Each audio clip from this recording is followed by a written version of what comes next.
আমাকে ক্ষমা করে দাও মিশকা আন্টি, আমার ভুল হয়ে গিয়েছে। মিশকাকে এমনটাই বলতে থাকে রূপা। জি বন্ধুরা, অনুরাগের ছোঁয়া ধারাবাহিকতার আগামী পর্বগুলোতে আপনারা ঠিক এমনটাই দেখতে পারবেন।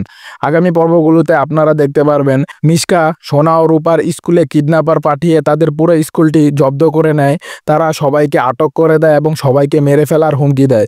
মিশকাকে চ্যালেঞ্জ করেছিল রূপা, আপনি কি করতে পারবেন আমি দেখব, আপনি চাইলেও আমাদের কোনো ক্ষতি করতে পারবেন না। তখন মিশকা জেদ করে সোনা রূপার স্কুলে কিডন্যাপার পাঠায় এবং তাদের পুরো স্কুলটিকে জব্দ করে নেয়। মিশকার কথায় সোনা রূপাকে যখন স্কুলের বাইরে নিয়ে আসা হয় তখন তারা কিডন্যাপারদের মুখে ধুলো দিয়ে সেখান থেকে পালিয়ে যাওয়ার চেষ্টা করে।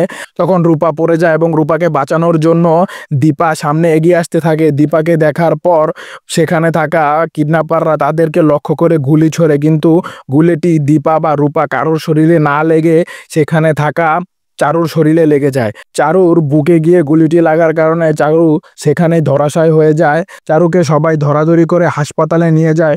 তখন সূক্ষ্মদেব বাবু অন্য জায়গা থেকে মার খেয়ে আসে। এসব সব কিছুই ঘটে থাকে মিশকার কারণে।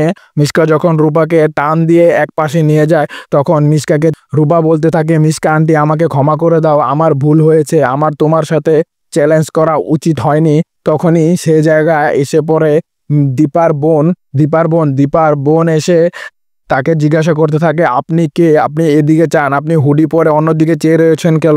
মিশকার মুখোশ যেন খুলে না যায় তার জন্য বকা দিয়ে তাড়িয়ে দেয় রূপা। রূপার পাপা যখন আসে রূপাকে জিজ্ঞাসা করতে থাকে কে এসেছিল। মিশকার ভয়ে কোনো কিছুই বলে না রূপা ভয় পেতে থাকে মিশকার আইডেন্টি প্রকাশ না পাওয়ার ফলে। মিশকা এত কিছু করছে, যদি মিশকার আইডেন্টি প্রকাশ পেয়ে যায় তাহলে তো মিশকা আমাকে, আমার মাকে, সবাইকে মেরে ফেলবে।